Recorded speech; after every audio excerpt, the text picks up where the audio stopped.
It's been a while since we've been reunited, but Yeah. we're brought together by VCT. We're in week 2 of the North American Series. A lot of stuff already happened. Lots of history coming into this one, and a lot of storylines for sure. But we're already into week 2, bro. Yeah. So there's a lot already happened.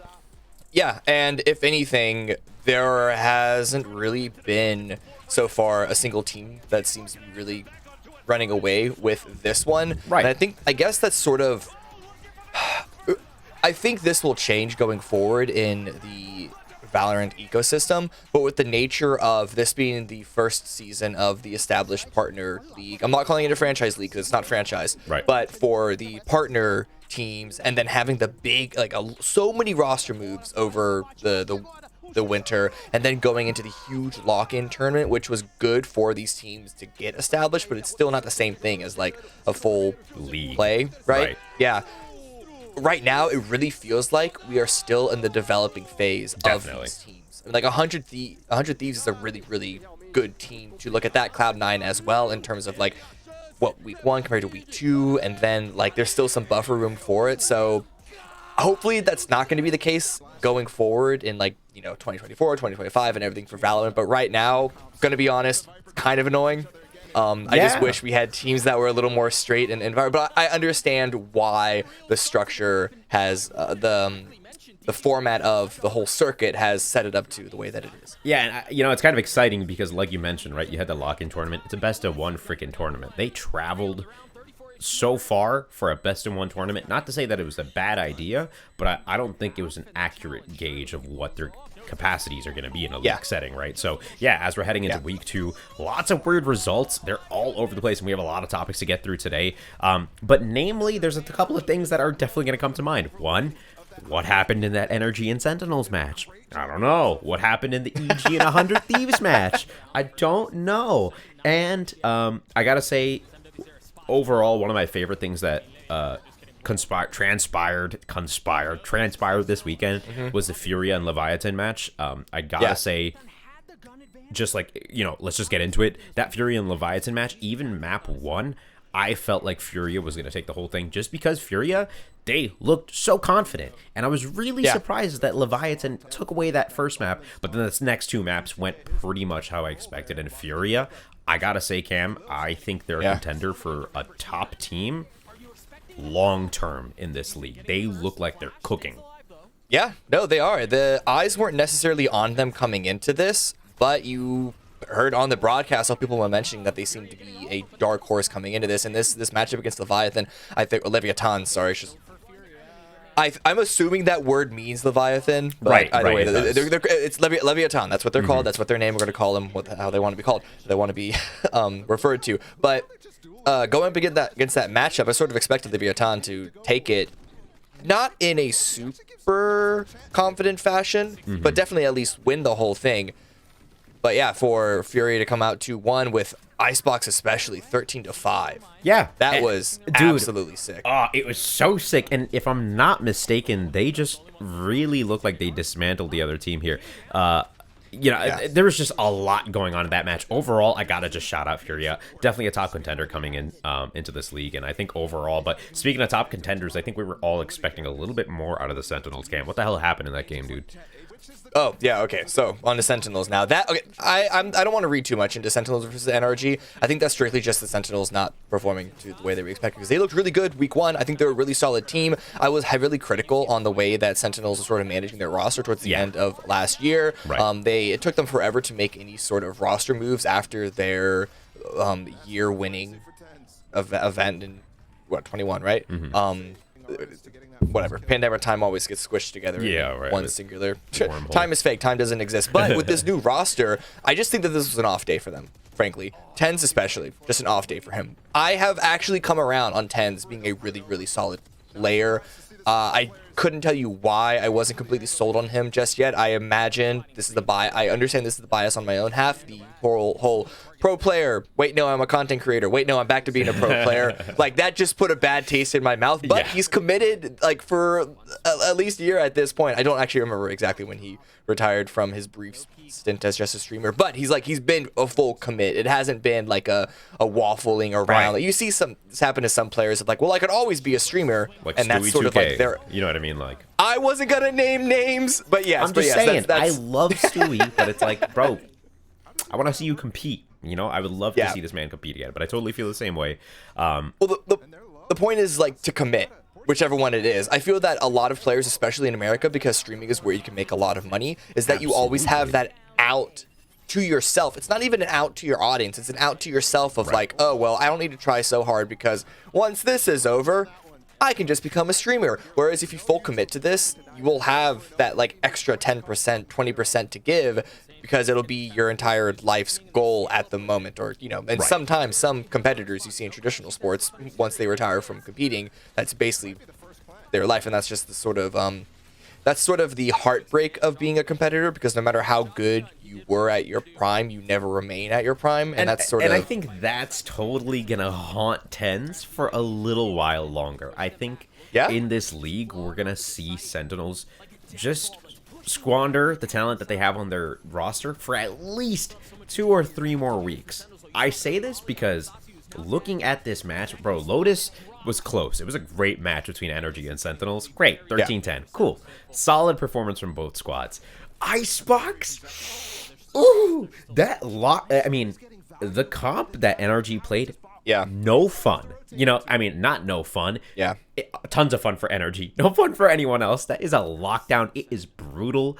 You just got util out the wazoo, and if you're Sentinels, you're thinking, how the hell do I break into this shit? I don't have a single proper flash to get me through any line of defense here. I think, like, Sentinels, I think they're in that period of trial, right? Like, they have people on different roles.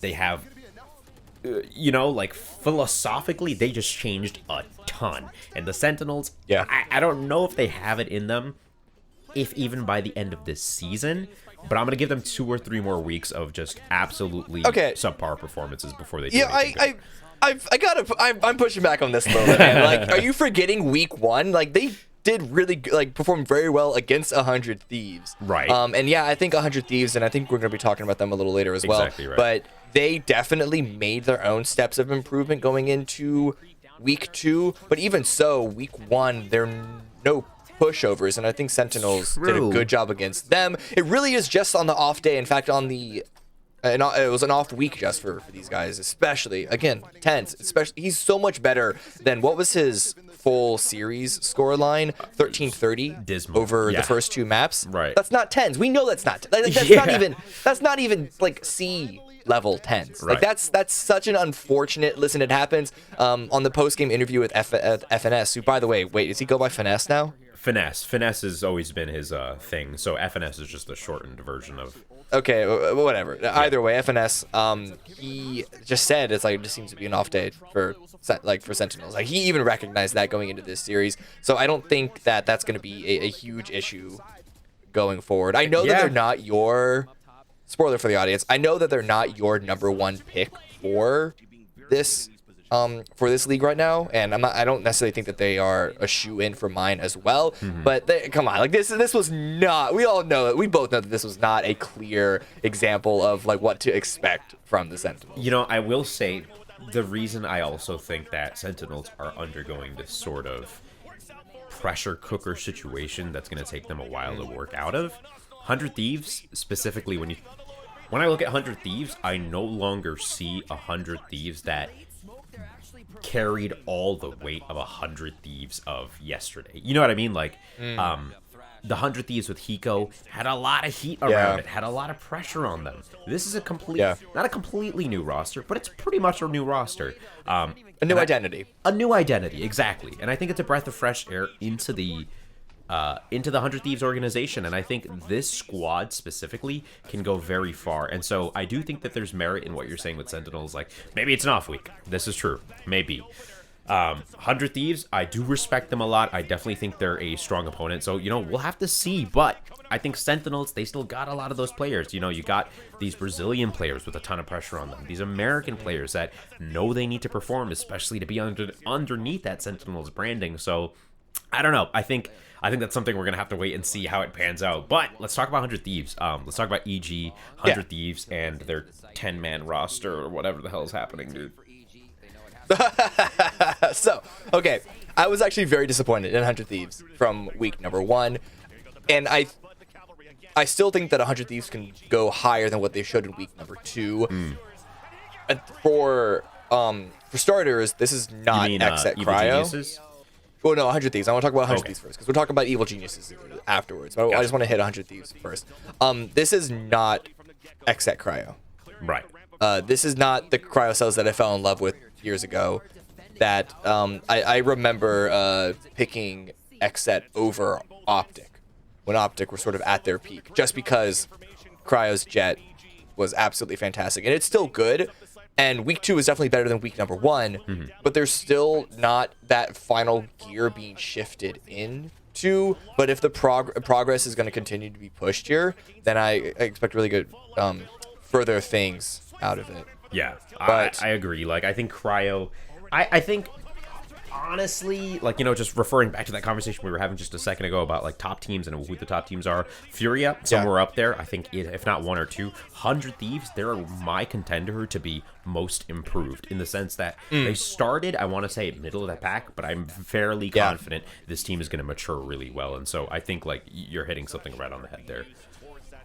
Yeah, I mean, because I'm looking at the overall, all the teams right in front of me right now. 100 Thieves, they're currently sitting in 3rd place, but it's only been 2 weeks, and they're tied 1-1 with like 5 other teams, so it's not like a solid 3rd place. But I think ending 3rd to 4th is a pretty good shout for them. But I think that there's a chance that they could end first. I really do think that there's a chance, because there hasn't really been a team that's been fully. I mean, I guess Loud is one.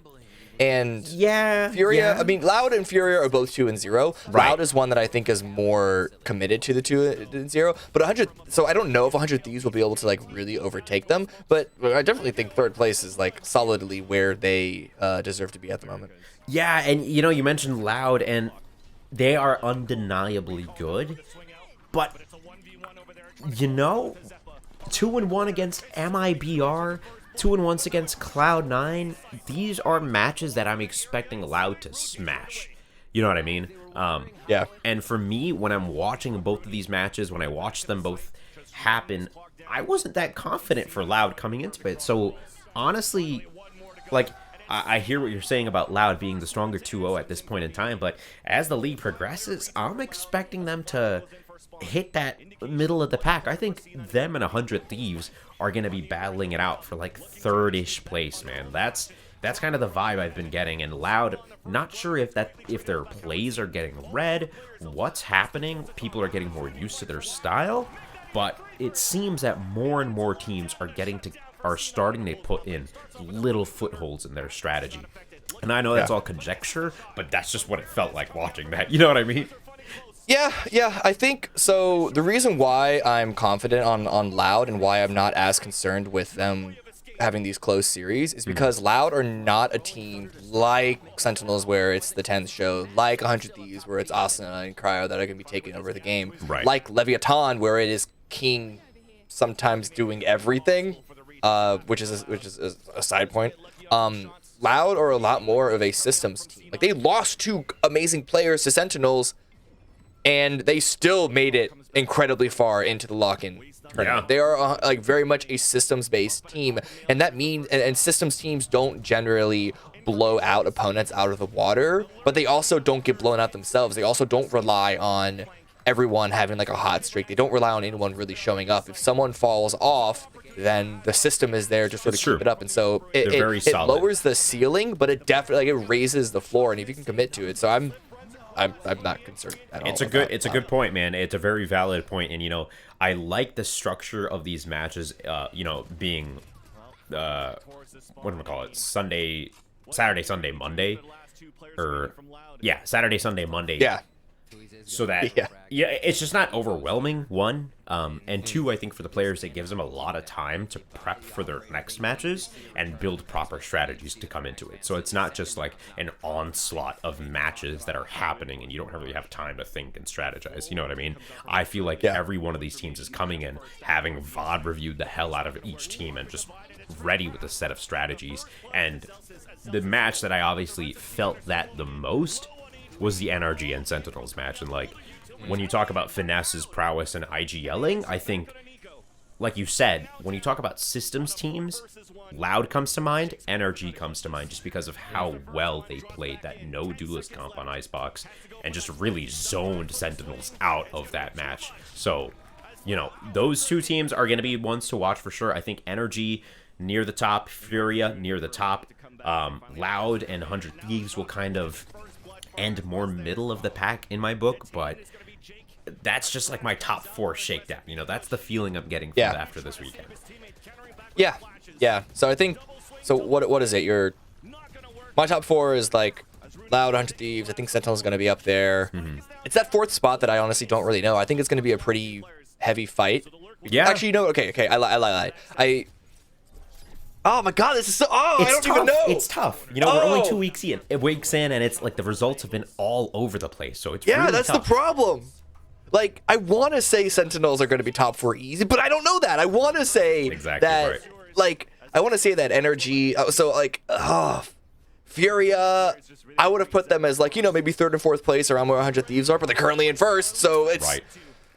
Oh, man, it really is like that. Okay, and that's another problem where it's like the way that round robins are happening over an extended period of time is that if you're off on one day, that can completely ruin your tournament. And you know, thank God we're playing best of 3s, so it's at least some sort of extended series within what you're playing. If it was just a random best of 1 and then you're out, like that would be awful. Yeah. But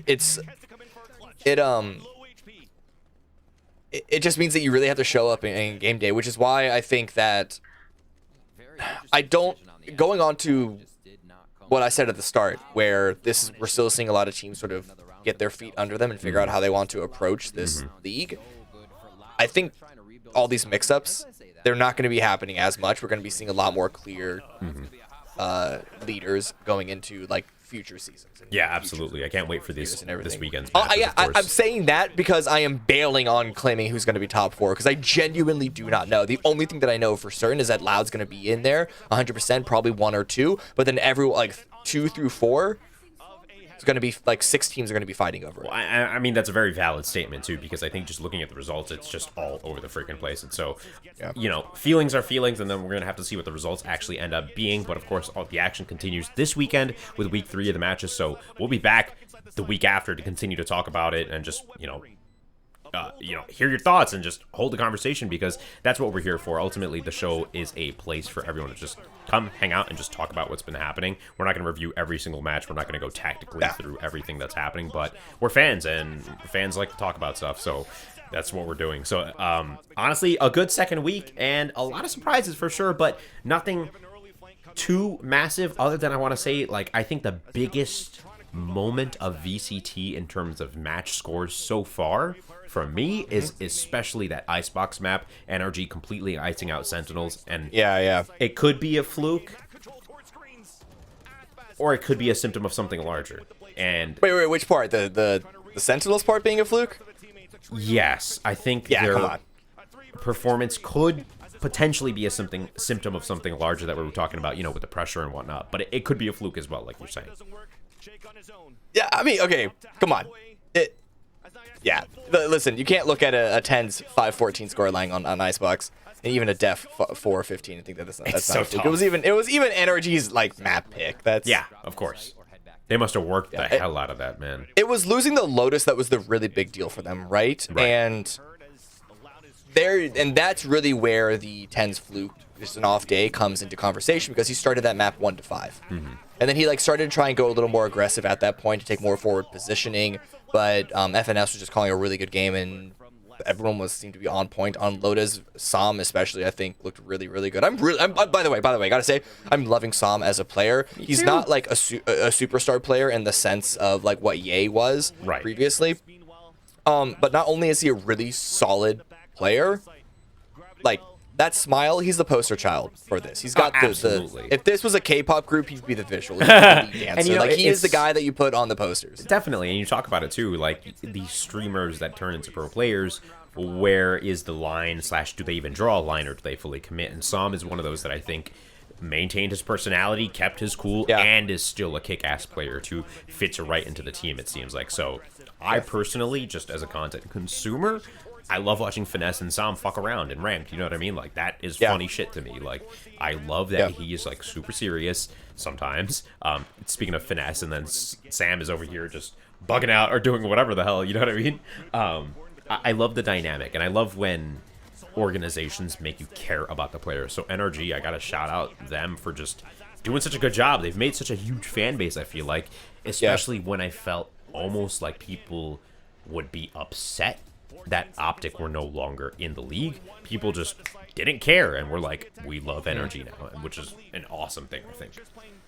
Yeah, that was a really weird instance where like NRG is like the main core of Optic, but then Yay left. Right. So it's almost like that alone split that initial fan base. Because I mean, if you're the star player, I know that people joke about how everyone only cares about duelists, but not even going into the conversation of is being a duelist role harder than being a sentinel role, harder than being a anchor on a site. Yes, it is. But even ignoring that conversation, it's just the flashier one. It's the one that's gonna get most eyeballs on you. Right, naturally. And so, but the fact that NRG was able to maintain a large part of that fan base, even without Yay coming with them, shows the strength of what the roster was. And also just because it was such a strong roster, this wasn't like, you know, to reference other video games, this wasn't like Navi with Simple was carrying everyone to the semifinals, but they fall flat because it was literally just him. It wasn't that at all. It was a really solid team that just had a really strong player to put them over the line. Right, exactly. Everyone was cracked on that team, and Yay just happened to be doubly so. Yeah. And, you know, it's kind of a weird dynamic because, like you're saying, like, what impact does it have to have a player that star-studded on your team, right? Do you almost feel forced to try and make plays and just mold the rest of your team around them? You know what I mean? So not only could I understand if it was a money issue, which is why they got rid of him, but I could understand it being, you know, culturally, like, game plan, like, let's just let's work on the base of our team. You know what I mean? Like, let's work on the fundamentals. Are you talking about Cloud9 with this or NRG? I'm talking about really every team that Ye's been on. Even spanning back to Anbox, you know what I mean? Because I felt like they experienced a really similar thing. Had great players in Android and JC Stani and things like that. Yeah. Which individually we've seen them do exceptional things on different teams, but not almost in the shadow of Yay. You know what I mean? Like you're in. It's like if you put Yay and Tens on the team, who would you make the plan around? You know what I mean? Like what the hell would happen? Yeah, I mean, I think that's the conversation that people are kind of looking at Cloud9, which it's still strange that there hasn't been that much dialogue around those roster moves, at least that I've seen. With Rooney and... Well, like, regardless of who they brought in, removing Yay and then removing Vanity, which my understanding is that it feels like they were separate decisions, not necessarily based off of each other. But again, I don't really know all that much. There might be more information out there than I'm personally aware of. So I don't want to go too deep into that. But in regards to Yay okay, by the way, the conversation around it being a role overlap was always stupid to begin with. Because they dropped Yay and Leaf still plays Killjoy. He's still not the duelist main. It's still Zelsis. That's the duelist main on Cloud9. So like obviously Yay wasn't dropped for any sort of role overlap reasons. I think it's just people who had that critique of the roster when it was first picked up because they have small brains and think that players can't play other agents. Yeah, like as if the agent is 20% more than 20% of the gameplay. If you can click heads, you can click heads on anyone. That is it. Yeah, you know what I mean? Anyway. Yeah, but anyway, oh man, what was I gonna go with that? Oh yeah. So I really do think it comes down to the fact that Yay was the best in the world when it was the chamber meta. Right. Like full stop. And he's still obviously a really good jet as well, but I think the meta of the overall game has been changing so much that you can't just have a cracked jet take over the entire thing.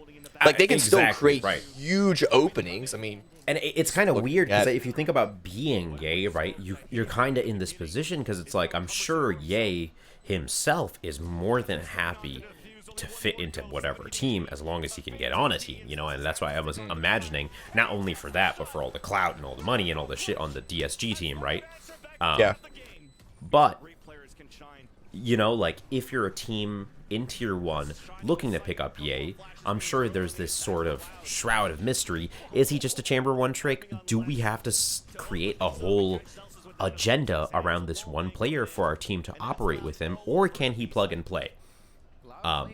And I think, obviously, as Ye, you're, like, screaming, like, of course I can plug and play. I'm going to plug and play with DSG right now. We're going to win fucking challengers, and I'm going to get picked up. You know what I mean? Like, And that's why Ye and Vanity being removed from Cloud9, it was so confusing for people. Yes, I agree. Why are we still talking about this April 12th? Right, or whenever it is that see, that's how confusing.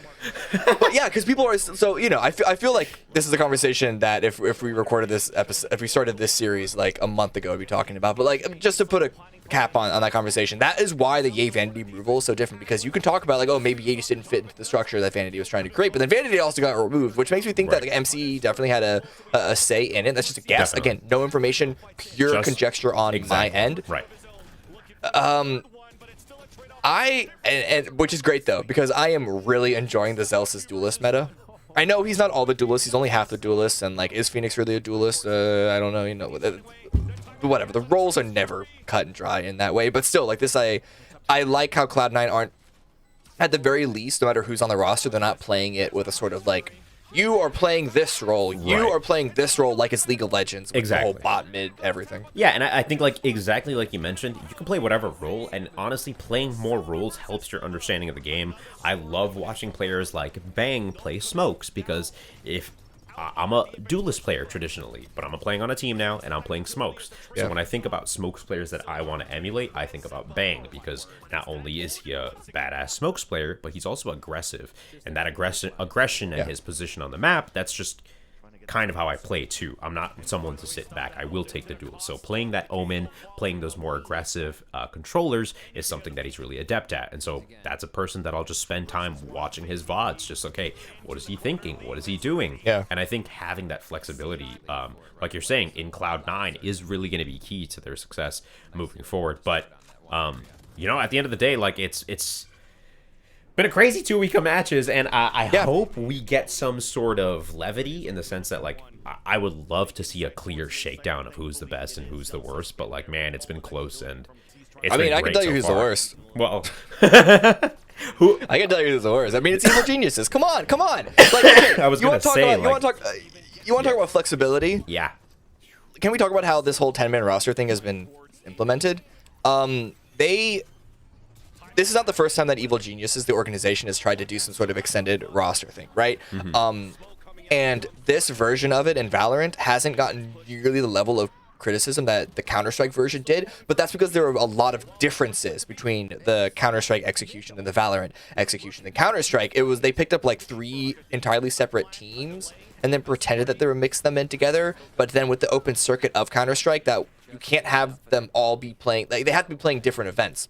With the streamlined circuit that you see in Valorant, as well as the existence of agents and having these roles, even though we were just talking about how roles are never cut and dry, that doesn't mean that there aren't certain preferences one way or the other. Right. And so if you know, it's not the same thing as Overwatch, where you can have like, the Zenyatta experts or whatever, they come in for like that specific role, or like there's DPS, but like, are you a hit scan DPS versus a projectile? What's the other one? Projectile DPS. Right. It's not that level, but it's certainly more to Valorant in that direction than what Counter-Strike is. The problem, and I was excited to see the fact that they really utilized that when they brought in Demon over BCJ going into map number 2. But the problem is, when you have a game that is 5 people, that chemistry is such an important thing. Yes.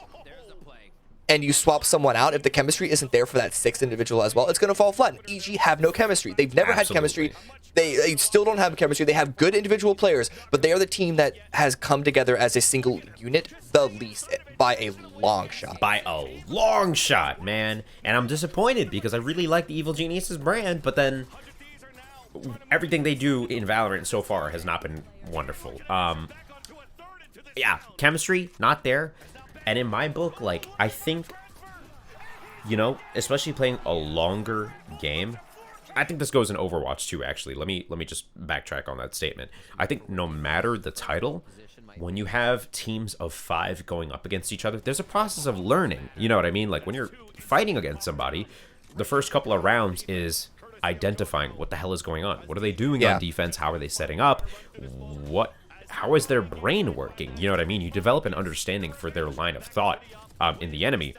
So then you develop that over 13 rounds in one game of Valorant. You go to the next, you swap those 5 out, or even if you swap 1 or 2 out, that intimate understanding of that role and what you as a player are doing on the field, that is gone. You know what I mean? And so that's like 45 minutes worth of knowledge that you can transfer either visually by watching the VOD in real time, or like watching the match in real time, or you can verbally try to communicate it, but it's like, you know, you lose all the nuance in what makes a series good, in my opinion, and what makes a close series even better is the back and forth, the learning, the adaptation, and if you just swap them out, it's like you just throw that shit in the trash, and you know, from what we're saying, it doesn't seem to work, but maybe there's a world.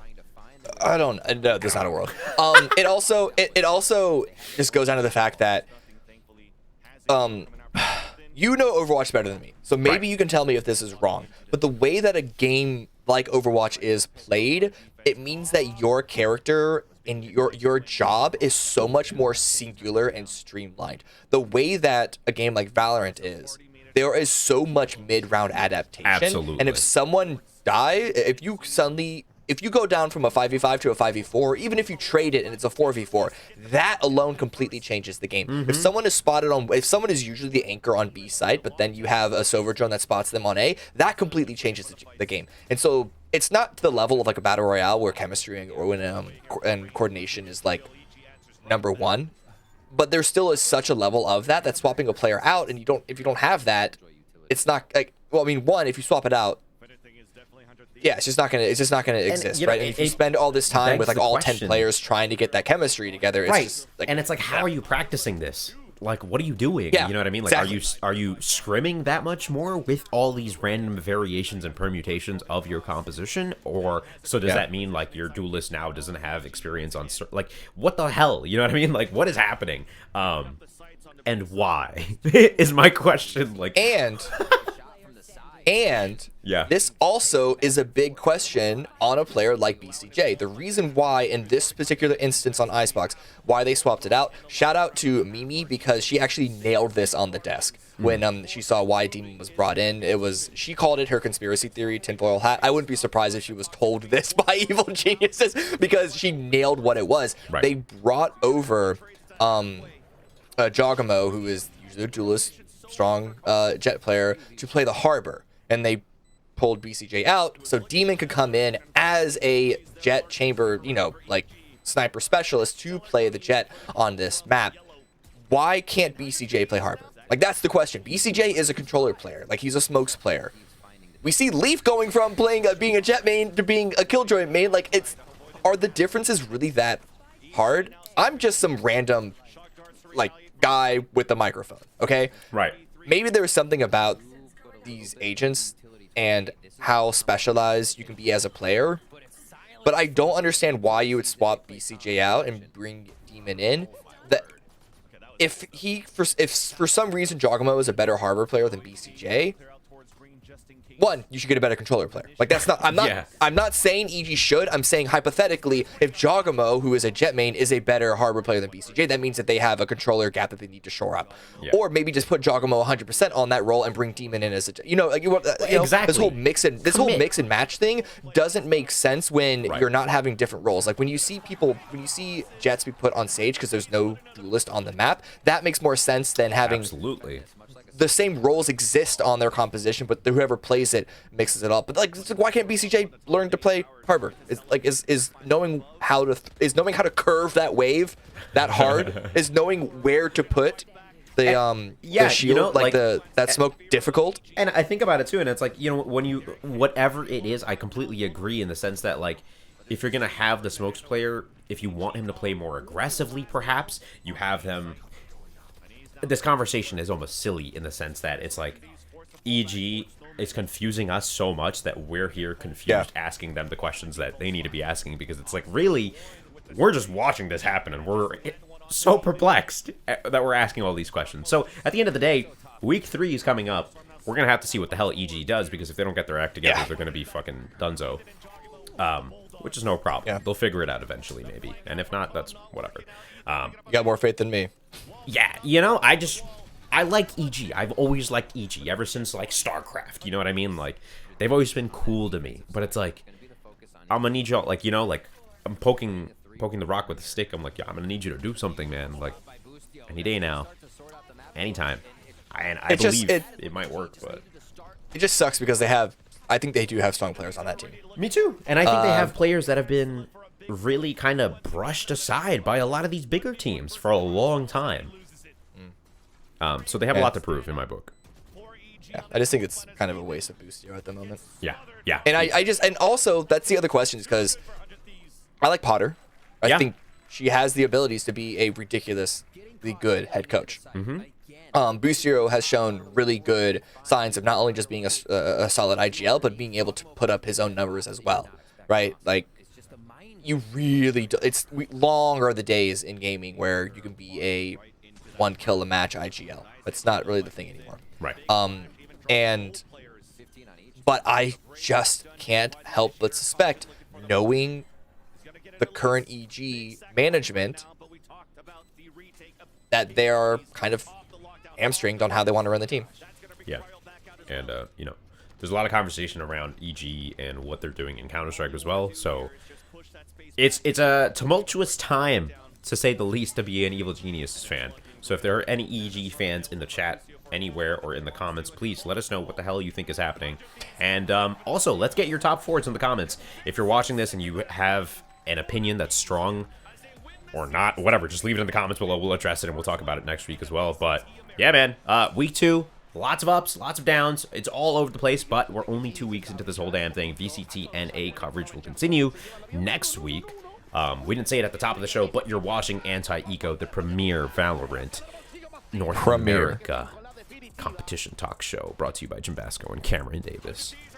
Boom. Any final words, Cameron? Oh, I thought that was my final word. It was pretty much, but we can just also give you a final word here if you want.